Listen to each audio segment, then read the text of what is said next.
ओम नमः शिवाय. हर हर महादेव. भगवान भोलेनाथांच्या कृपेने तुमच्या सर्व इच्छा मनोकामना पूर्ण हो. नमस्कार मंडळी. तर आज आहे चैत्र अमावस्या. तर मी तुम्हाला चैत्र अमावस्येची कथा सांगणार आहे.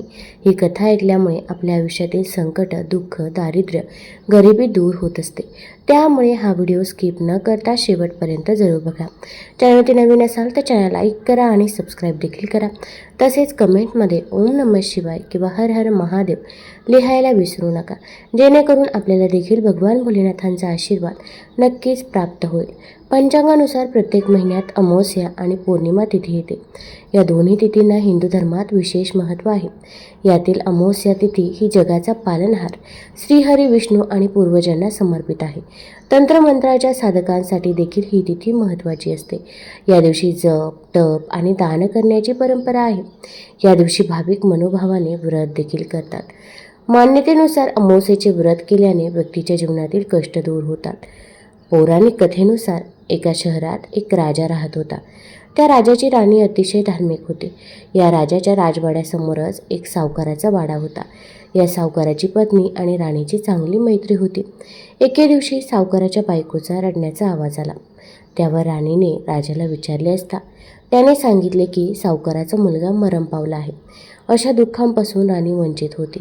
तेव्हा राणीने राजाला विचारले की हे दुःख काय असते. यावर राजा म्हणाला की जेव्हा तुझ्या मुलाचा मृत्यू होईल तेव्हा तुला कळेल. हे ऐकून राणीने लगेच आपल्या मुलाला खाली फेकले, पण देवाच्या कृपेने त्याला काहीही झालं नाही. त्यानंतर राणीने पुन्हा विचारले की दुःख काय आहे. तेव्हा राजा म्हणाला, जेव्हा शेजारच्या राज्यातील राज्याशी माझे युद्ध होईल आणि त्या युद्धात मी एकटाच जाईल. यानंतर तुला माझ्या मृत्यूची बातमी कळेल, तेव्हा तुला कळेल दुःख काय असते. पण राणी नेहमी अमावस्येचे व्रत पाळत असे. यामुळे राजा नेहमी युद्ध जिंकून परत येत असे. राणीने पुन्हा प्रश्न विचारला. त्यानंतर राजा म्हणाला की आपण गंगा मातेच्या दर्शनाला कधीतरी जाऊ. मग मी गंगा नदीत उडी घेईन आणि मग तुला कळेल दुःख काय असतं. तर दुसरीकडे भगवान शंकर कैलास पर्वतावर बसून राजा आणि राणीचे हे संभाषण पाहत आणि ऐकत होते. तेव्हा भगवान शंकर माता पार्वतीला म्हणाले की चल मी तुला आनंदी आत्मा दाखवतो. यानंतर भगवान शिव आणि माता पार्वतीने शेळ्यांचे रूप धारण केले आणि एका विहिरीजवळ गवत खाऊ लागले. दरम्यान तिथून जात असताना राणीला ती विहीर दिसली, ज्या ठिकाणी शिव आणि पार्वती शेळीच्या रूपात होते. ती विहीर पाहिली आणि राणी म्हणाली की आपण इथेच विश्रांती घेऊया. विश्रांती दरम्यान राणीने शेळीच्या रूपातील महादेव आणि माता पार्वतीचे सर्व संभाषण ऐकले, ज्यामध्ये महादेव माता पार्वतीला सांगतात की राणीने अमावस्येचे व्रत केले, यामुळे तिला या जन्मात दुःख मिळणार नाही. हे सर्व काही ऐकून राणीला सर्व कळाले आणि तिने राजाला सर्व काही सांगितले. तेव्हापासून अमावस्येचे व्रत केल्याने माणूस सर्व त्रास आणि दुःखापासून दूर होतो, अशी मान्यता आहे. सूत, शौनक इत्यादी ऋषींना स्त्रिया राजाची कथा सांगू लागले. एकदा नारद नारायण नारायण असा विष्णुनाद करत कैलासावर गेले आणि शंकरांना म्हणाले, देवा तुझे अनन्य भक्त मी आजवर पाहिले, परंतु कांती नगरीतील राजा श्रिया हा तुझा भक्त एकमेव महान सत्यपालक आहे. तो अत्यंत सुशील, सात्विक, क्षमावंत, धीरगंभीर, श्रद्धाळू आहे. त्याने जे अन्नछत्र घातले आहे तेथे तो अतिथीला इच्छा भोजन देतो, असा त्याचा नियम आहे. त्याच्याकडे आलेला याचक विनमुख जात नाही. अशा प्रकारे नारदाच्या मुखातून राजा श्रियाची कीर्ती ऐकून शंकराने आपल्या भक्तीची परीक्षा घेण्याचे ठरवले. भिक्षुकाचा वेश घेऊन ते कांती नगरीमध्ये राजा श्रियाच्या राजमहलाच्या द्वारावर उभे राहून ओरडू लागले, हे श्रिया, मी तुझ्या नावाची कीर्ती ऐकून आलो आहे. मी भुकेने तहानेने व्याकुळ झालो आहे. त्वरित इच्छा भोजन दे, नाहीतर शाप देऊन तुझे सत्व भंग करेन, असे अपशब्दही बोलू लागले.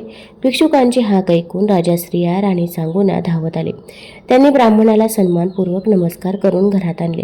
उत्तम आसनावर बसवून विधीपूर्वक पूजा केली. हात जोडून ब्राह्मणाला राजा राणी म्हणाले, अतिथी मूर्ती, आपली इच्छा ते भोजन आपण विनासंकोच मागावे. आम्ही आपली इच्छा पूर्ण करून तृप्त करू. तेव्हा अतिथी ब्राह्मण म्हणाला, राजा मला नर मांसाचे भोजन पाहिजे. तू राजा आहेस, अधिकार संपन्न असल्याने तुझ्या आज्ञेने तू विकत आणलेले चोरलेले मांस मला चालणार नाही. यावर राजा राणीने आपल्या शरीरातील मांस शिजवून घालण्याची तयारी दाखवली, परंतु अतिथीने त्यालाही नकार देत म्हटले, तुम्ही अन्नछत्र चालवता, तुम्हाला भक्षण केले तर ते अन्न खंडित होईल, अतिथी धर्म नष्ट होईल. तुमचा 5 वर्षाचा चिलिया नावाचा मुलगा तो सद्गुणी पवित्र बालस्वरूप आहे. त्याच्या मांसाची इच्छा भोजन मला पाहिजे. हे ऐकून राजा राणीला आश्चर्य त्याचबरोबर दुःख झाले. तरी ते धैर्याने म्हणाले, ठीक आहे, आपल्या इच्छेनुसार आम्ही आमचा पुत्र आपल्याला अर्पण करत आहोत. आपण त्याला घेऊन जावे. तेव्हा अतिथी क्रोधाने म्हणाला, राजा, मी काय वाघ, सिंह, क्रूर पशु आहे? तेव्हा तुमच्या मुलाचे कच्चे मांस खाऊ? मनात उद्रेक, माया, मोह न धरता ते नरमांस मला शिजवून वाढा. नसेल तर मी चाललो. राजा राणीने ठीक आहे म्हणून अतिथीची क्षमा मागितली आणि आपल्या पुत्राची मांस शिजवून भोजन देण्याची तयारी दाखवली. चांगुनीने अंतःकरण कठोर करून आपल्या बाळाला हाक मारली. चिला मित्राबरोबर अंगणात खेळत होता. आईची हाक ऐकून तो पळतच घरात आला. त्याने अतिथीला मातापित्याला नमस्कार केला आणि म्हणाला, आई, काय आज्ञा आहे? चांगुनीने त्याला जवळ घेतले व म्हणाली, बाळा, हे अतिथी तुझ्या मांसाचे भोजन मागत आहे. यावर प्रसन्नपूर्वक हसून चिल्या म्हणाला, आई, माझे भाग्य थोर आहे की माझे शरीर शिवार्पण केले. समज माझ्या मांसभोजनाने अतिथी तृप्त झाला तर कैलासनाथ संतुष्ट होतील असं समज. मग आईने मुलाला धैर्याने माया बाजूला ठेवून स्वयंपाकघरात नेले. पोटाशी धरले. तिच्या डोळ्यातील अश्रू बघून बाळा म्हणाला, आई, मी तुझ्यापासून वेगळा होणार नाही. पुन्हा तुझ्या उदरातून जन्म घेईन. मन कठोर करून बंद डोळ्यांनी राणीने पुत्राचे शस्त्राने मस्तक धडा वेगळे केले. पुत्र नाही अशी खंत वाटू नये म्हणून मस्तक बाजूला ठेवले. मांस शिजवून अतिथीला भोजनाला बोलवले. पण सर्वज्ञ शंकराला मस्तक वेगळे ठेवले हे कळले. तो अतिथी पानावरून उठून चालू लागला. स्त्रिया राजा सांगून राणी महात्मा काय झाले म्हणून त्याच्या मागे धावू लागली. अतिथी म्हणाले, राजा, शरीरात मुख्य अवयव मस्तक आहे. ते बाजूला ठेवून केवळ देहावरचे मांस मला भोजनाला देतो. मला असले भोजन नको. राजा राणीने अतिथीचे पाय धरले. चूक झाली म्हणून क्षमा मागितली. मस्तक बाहेर घेऊन या. माझ्या देखत चांगुनीने ते उखळीत काढलं पाहिजे आणि काढताना डोळ्यात अश्रू किंवा मन कष्टी असता कामा नाही, नाहीतर मी भोजन करणार नाही. चांगुनीने बाहेर मस्तक आणून सत्वाचे उखळ धैर्याचे मुसळ केले. ती कांडू लागली. शंकर स्वतः सद्गदित होऊन तिचे अपूर्व धैर्य पाहत होते. ते म्हणाले, कांडताना गाणे म्हण, म्हणजे तू खंत करत नाहीस याबद्दल माझी खात्री होईल. तेव्हा ती गाणे म्हणू लागली, हे पुत्रा सुकुमारा, राज्यकुमारा, तू राज्याचा उत्तराधिकारी आहेस. माझ्या पोटी जन्म घेऊन माझा जन्म धन्य केलास. माझ्याकडून निष्ठुर घाव तुझ्या मस्तकावर पडत आहेत. तू आमच्या सत्यव्रतासाठी बलिदान केलेस. तुला या निष्ठुर घावाने वेदना होत असतील. माझ्या बाळा, तुझे वचन तू पूर्ण कर. अतिथीला भोजन देऊन संतुष्ट कर. निरोप देऊन मी सुद्धा तुझ्या मागोमाग येईन. कारण बाळा, तुझ्या विना मी असाही आहे. दुबळी, भिकारी, दीन, दुःखी आहे. अशा प्रकारे गायन करून राणीने पुत्राचे मस्तक काढून त्याचा स्वयंपाक करून अतिथीचे भोजन तयार केले. राजाने अतिथीला भोजनाला चालण्याची विनंती केली. अतिथी म्हणाले, राजा, यजमानाविना मी एकटा भोजन कसे करू? तुलाही माझ्याबरोबर बसून मांस भोजन करावे लागेल. हे ऐकून राजाला फार शोक, संकोच वाटला. पण राजाची व्याकुळ मनस्थिती जाणून राणी म्हणाली, स्वामी, ही आपल्या कसोटीची वेळ आहे.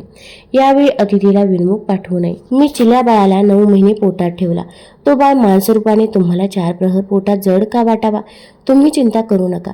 चांगुनीने राजाचे ताट वाढून आणले.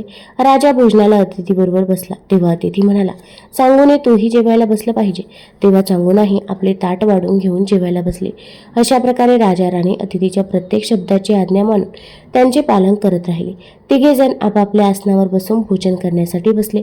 तोच अतिथी पुन्हा काहीतरी आठवल्यासारखे होऊन संतापून उठला आणि म्हणाला, मी पुत्रिकेच्या घरचे अन्न खाऊ नये असं म्हणतात, म्हणून मी तुमच्या घरी जेवणार नाही. असे म्हणून तो चालू लागला. तेव्हा मात्र चांगुनीचे धैर्य गेले. स्त्रियाळही रडू लागला. तो म्हणू लागला, एकुलता एक पुत्र गेला. अतिथी विनमुख गेल्यामुळे सारी पुण्याई नष्ट होणार. महाराज, आमच्यावर कृपा करा, भोजन करा, आम्हाला उपकृत करा.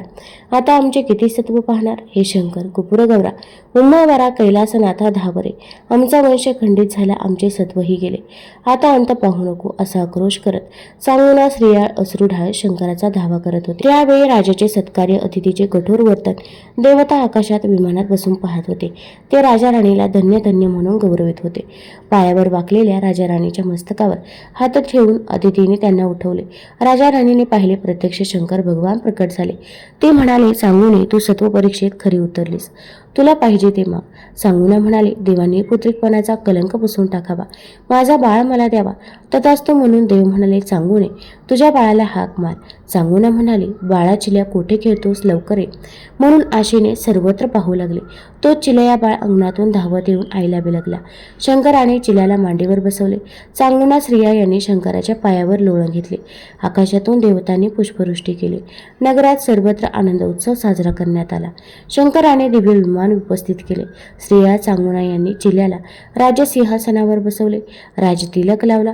प्रधान व मंत्र्यांना राज्यकारभार बघायला सांगून स्त्रिया सांगूना सदेश शंकराबरोबर विमानात बसून कैलासाला गेले. परमपदी नित्य राहिले. तुम्हाला जर ही कथा आवडली असेल तर चॅनलला लाईक करा, सबस्क्राईब करा आणि आपल्या मित्रपरिवारासोबत जरूर शेअर करा. धन्यवाद.